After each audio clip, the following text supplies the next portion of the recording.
Today I'm going to tell you why you should own a V6 Challenger. Before we get to the speed and handling, first we're going to talk about the looks. It looks like every other Challenger.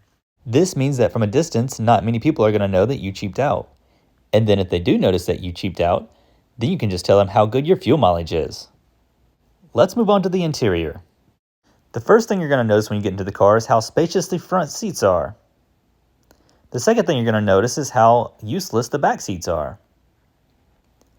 The seats are surprisingly comfortable though.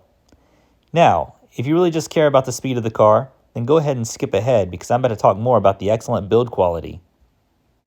Sitting in the cockpit of this marvelous speed, the first thing you're going to notice is these excellent paddle shifters, which aren't really paddle shifters, but they're actually just buttons. You have this nice wide touchscreen, which isn't at all inconvenient to use when you're trying to do something simple like turn on your heated seats while you're going 70 miles an hour down the interstate. You have a spacious center console, and if you look at the back seats, you'll notice that even from this angle, you can tell that they're useless. Glove boxes are standard in the V6 model. I actually do like the cup holders in the door.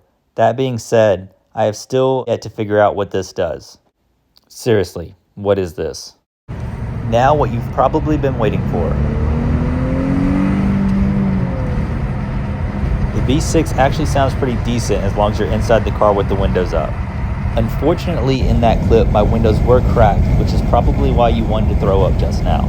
I do have a better clip of the acceleration coming up, but before we get to that, I do want to tell you what I really do like about this car. For what it is, the car actually is decently quick.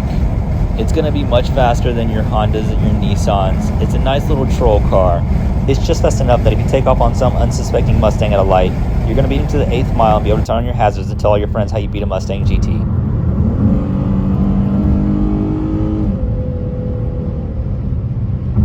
That was it just now. That's basically all the acceleration it has.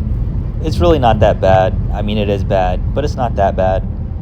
For being such a boat, this thing actually handles decently well. In a couple seconds, you're going to see when I come around this curve, I'm going to have no problem overtaking this 190 horsepower Honda CR-V, which, by the way, actually is 200 pounds lighter than the V6 Challenger that I am currently driving. As you can see, he is completely unsuspecting of the sheer horsepower and speed at which I am about to overtake him with.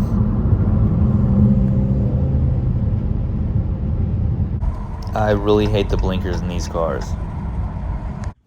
That's it. I hope that after seeing this video, you're convinced that a V6 Challenger is now a viable option. I would buy one myself, but I just personally cannot convince myself to own a muscle car in which I did not opt for the V8 model. Thanks for watching. Like and subscribe.